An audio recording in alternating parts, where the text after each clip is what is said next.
Alright, so continuing on with absolute value, I wanted to do absolute value inequalities. Now, these are particularly different from equations because you're not going to have an equal sign here. You're going to have either a less than or a greater than. And right here I have a less than or equal to symbol. So you know that this is going to be an inequality and not an equation. Well, here I have absolute value bars with an x minus 2 inside. So we say the absolute value of x minus 2 is less than or equal to 3.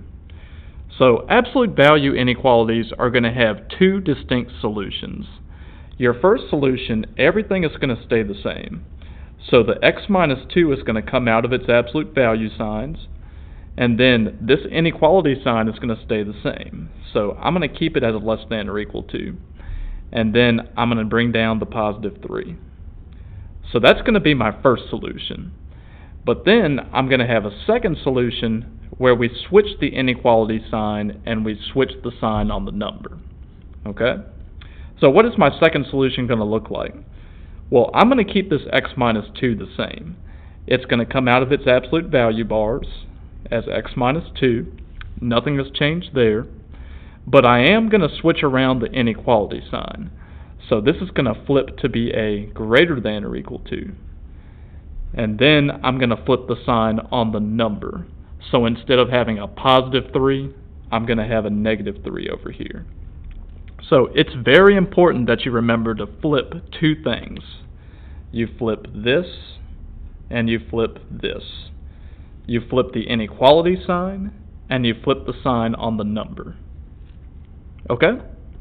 So now I have two inequalities I need to solve for. So to get x by itself on both sides, I've got to add 2. So I'm going to add 2 to both sides right here, and I'm going to add 2 to both sides right here, so I can get the x by itself on the left side. So over here, the x comes down, and the negative 2 and the positive 2 are going to cancel each other out. So I'm left with a less than or equal to symbol, and I'm going to have 3 plus 2, which gives me 5. So this is going to be my first solution. X is less than or equal to 5. Then coming over here, I'm going to pretty much have the same thing on this side. I'm going to have an x. The negative 2 and the positive 2 cancel each other out, and then the greater than or equal to sign comes down. Over here, I have negative 3 plus 2. That's going to give me negative 1. So now I know what my two answers are going to be. X is less than or equal to 5, and x is greater than or equal to negative 1. And I'm going to put the word and in between, because I'm working with a less than symbol up here. Okay? So now what I'm going to do is I'm going to draw my number line, and I'm going to graph on top of it.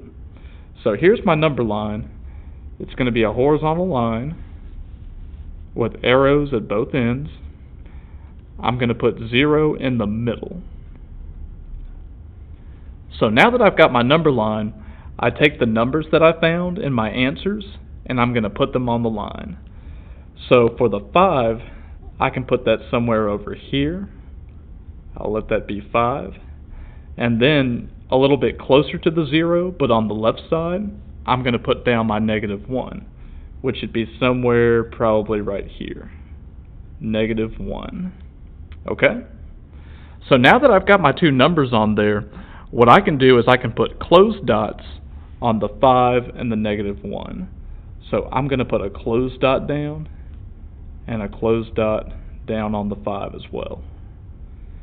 And I'm using a closed dot because I have the inequality signs less than or equal to right here, and I have a greater than or equal to sign right here. And these require closed dots. Whereas if I had less than or equal to, those would give me open dots. Okay? So now I've got to figure out which way to shade on my line. Now, using the 5 as an example, notice how I'm shading less than 5. That means any number that's less than 5, I'm going to shade to the left. So I'm going to shade to the left, and I'm going to stop at negative 1. Over here, I'm shading greater than -1. So I'm actually going to shade to the right of -1, and I'm going to stop at 5. So there's my answer. That means that any number between -1 and +5 could be a solution for the inequality.